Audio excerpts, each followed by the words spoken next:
Samantala kung sa paningin naman ni US President Donald Trump ay naging matagumpay ang pambobomba ng Amerika sa 3 Iranian nuclear sites, baligtad ang opinyon dito ng US Intelligence Assessment.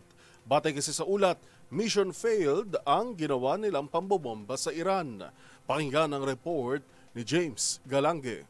Kinumpirma ng US Intelligence Assessment na bigo umano ang Amerika na wasakin ang nuclear sites ng Iran bagkus kaya lamang nitong i-delay ang kanilang nuclear program. Ito ay taliwas sa naging pahayag ni US President Donald Trump na total obliteration at naging matagumpay umano ang isinagawang pag-atake ng Amerika. Gayon din ang paniniwala ni US Defense Secretary Pete Hegseth na ayon pa sa kanyang nakita ay mahihirapan pa dapat umano ang Iran na gumawa ng mga bagong nuclear weapon. Anya, naging matagumpay rin ang mga bombang ginamit ng Amerika at naniniwalang napuruhan nito umano ang mga nuclear sites. Matatandang nagpakawala ng 14,30,000 libra ng bomba ang Amerika sa 3 nuclear sites ng Iran sa Fordo, Isfahan at Natanz noong Lunes, kung saan nagpahayag ng pagkondena ng iba't ibang bansa tulad ng China at Russia na anilay mas lalo lamang itong pinataas ang tensyon. Samantala, ayon pa sa intelligence report, hindi rin anya nabawasan o naapektuhan ng stocks ng uranium dahilan para i-delay lamang ang operasyon nito ng 1 hanggang 2 buwan. Habang hindi rin malinaw sa mga inilabas sa satellite image ng nuclear sites ang naging pinsala na naidulot ng missile strikes, bagkus maaari pa nitong mabago sa pagpapatuloy ng kanilang pag-aaral. Tumanggi namang magbigay ng pahayag ang White House, ngunit una na nitong sinabi